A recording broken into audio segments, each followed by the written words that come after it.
Hello mga kapitbahay! Tara at samahan po natin ang aking nanay habang niluluto niya ang paksiw na talong with gata. At ang lahat ng yan kapitbahay ay aming ihahatid sa inyo pagkalipas lamang po ng ating maikling intro.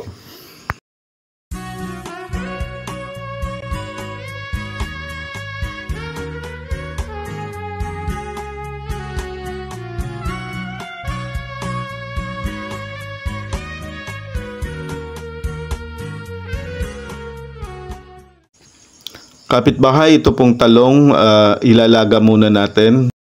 Pansin po ninyo may mga butas-butas ang balat ng ating talong. Yan po ay tinusok-tusok ng tinidor. Kapitbahay, bakit po ba kailangan nating tinutusok-tusok yan? Pakisagot naman po. Paki-comment po dyan sa ibaba. At ito na kapitbahay ang ating nilagang talong. So hahanguin lang muna natin ito kapitbahay at ililipat sa isang kawali.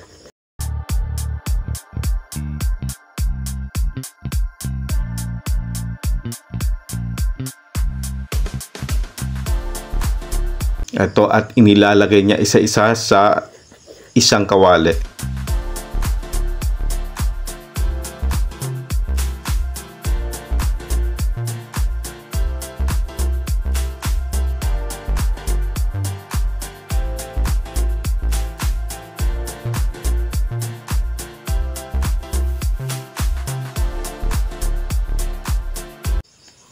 At binubuhusan po niya ng 1/4 cup ng suka at saka binudburan ng bawang, sibuyas.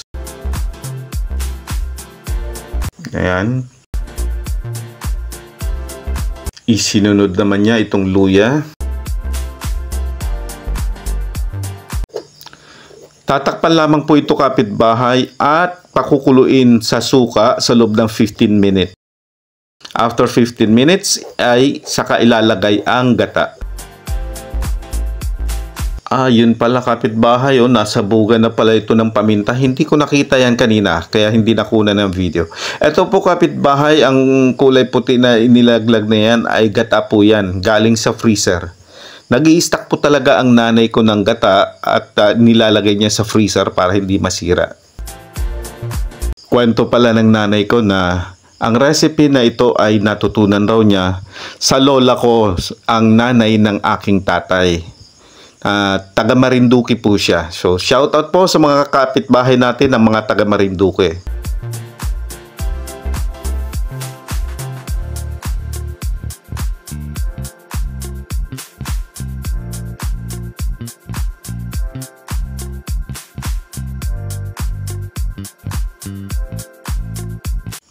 At siya nga po pala mga kapitbahay, lalo na doon sa mga hindi pa nakasubscribe, pakisubscribe naman po sa ating channel at pakipindot na rin po ang notification bell para ma-notify po kayo sakaling meron po tayong bagong upload na video. Ayan kapitbahay, at binudburan ng asin at saka tinakpan. Ang asin po kapitbahay, walang eksaktong measurement. Depende na lamang po kung gaano ang alat na gusto natin sa ating panlasa.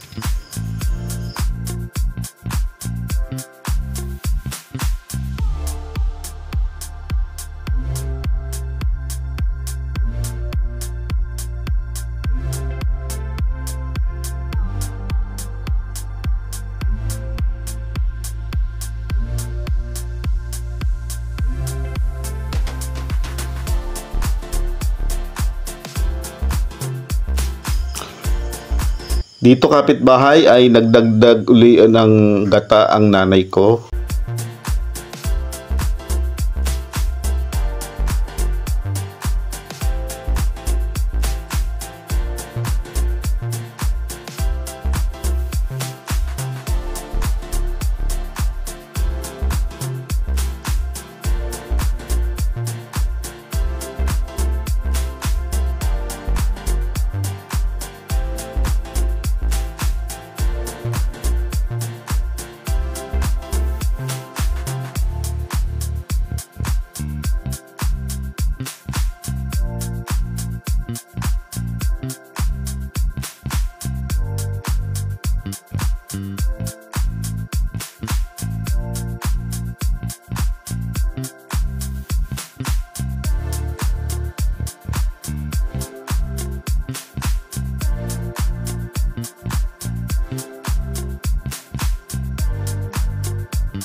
Eto kapitbahay, luto na po ito. Pero medyo paiigahin pa po natin o patutuyuin ang kanyang gata hanggang sa medyo ma-achieve natin yung parang medyo nagmamantika ng bahagya.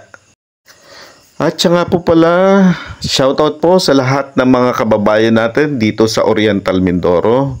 Naririto po tayo at dumayo para matikman ko ulit ang dish na niluto ng nanay ko.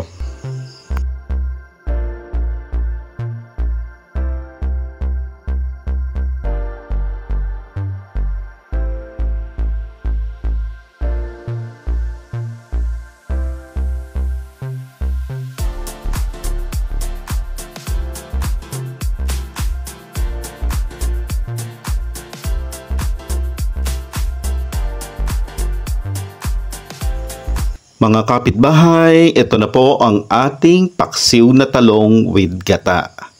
Hanggang dito na lamang po mga kapitbahay at kami po ay nagpapasalamat sa inyong pagtitiwala, pagsubaybay at pagtangkilik sa ating munting channel.